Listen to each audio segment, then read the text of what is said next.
Halo semuanya, perkenalkan nama saya Herzi Alfani. Saya dari jurusan Psikologi dan saya berasal dari kelas B Universitas Islam Riau. Kamu tersenyum saat mendapatkan nilai bagus, menangis saat diputusin pacar, atau kamu sangat ketakutan saat melihat hantu? Wih, itu sungguh menjijikkan. Apa? Kenapa barangku bisa hilang?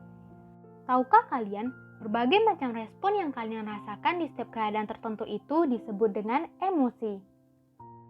Hal ini memainkan peran yang sangat penting dalam kehidupanmu ketika saat kamu berpikir maupun berperilaku. Nah, emosi-emosi itulah yang mempengaruhi kamu untuk mengambil keputusan dan bertindak. Mari sama-sama kita bahas lebih dalam seputar tentang emosi. Kalau keadaan perasaan telah begitu kuat, hingga hubungan dengan sekitar terganggu, hal ini telah menyangkut masalah emosi. Dalam keadaan emosi, pribadi seseorang telah dipengaruhi sedemikian rupa hingga pada umumnya individu kurang dapat menguasai diri lagi.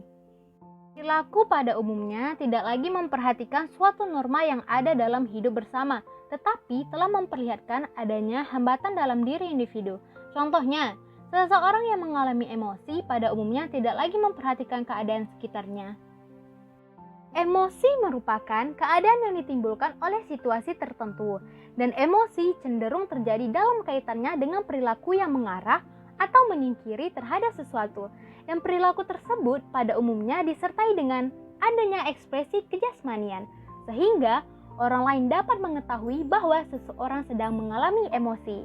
Hal ini berkaitan dengan pendapat yang dikemukakan oleh Ekman dan Friesen, yang dikenal dengan display rules. Menurut Ekman dan Friesen, adanya 3 rules, yaitu masking, modulation, and simulation.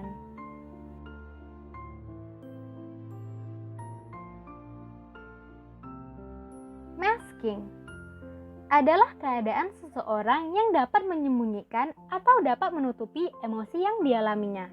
Emosi tersebut dapat diredam atau ditutupi, sehingga dia dapat terlihat baik-baik saja. Modulation, keadaan di mana orang tidak dapat meredam secara tuntas mengenai gejala emosinya, tetapi hanya dapat menguranginya saja, hingga emosinya tidak terlalu mencuat-cuat. Simulation, keadaan di mana orang tidak mengalami emosi sama sekali loh, tetapi ia seolah-olah mengalami emosi dengan menampakkan gejala-gejala emosinya.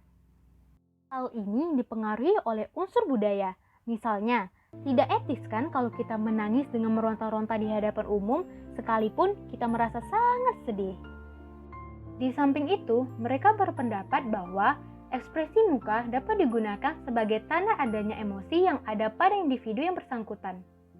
Baiklah, sekarang kita akan membahas tentang teori. Adapun beberapa teori yang akan kita bahas pada kali ini, yaitu yang pertama ada teori dari common sense.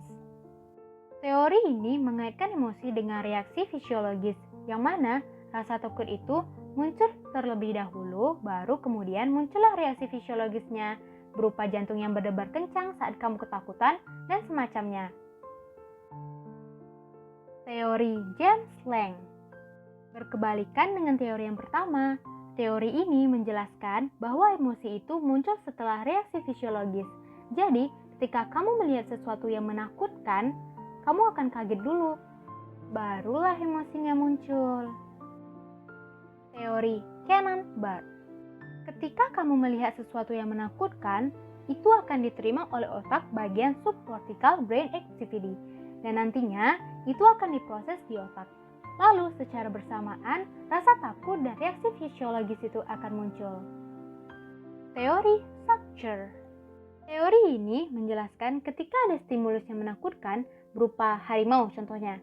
Lalu muncullah reaksi fisiologis dan diri kita sendiri beranggapan atau memaknai reaksi fisik ini sebagai rasa takut. Otomatis kita pun akan bereaksi takut. Nah, jadi kesimpulannya adalah emosi merupakan pola reaksi kita terhadap suatu kejadian yang spesifik. Perlu diingat, emosi tiap orang berbeda-beda loh, karena semua itu dipengaruhi oleh pengalaman, latar belakang, dan budaya. Karena emosi memiliki peran yang sangat penting dalam hidup kita, sangat bagus untuk kita bisa memanfaatkan emosi sesuai dengan yang kita mau. Dan ingat, kita juga harus hati-hati, karena pada akhirnya emosi adalah reaksi kimia yang terjadi di dalam otak kita. Yang menentukan perilaku kita selanjutnya yaitu diri kita sendiri, bukan emosi kita. If you like this video, don't forget to like, comment, and subscribe this channel. Thank you.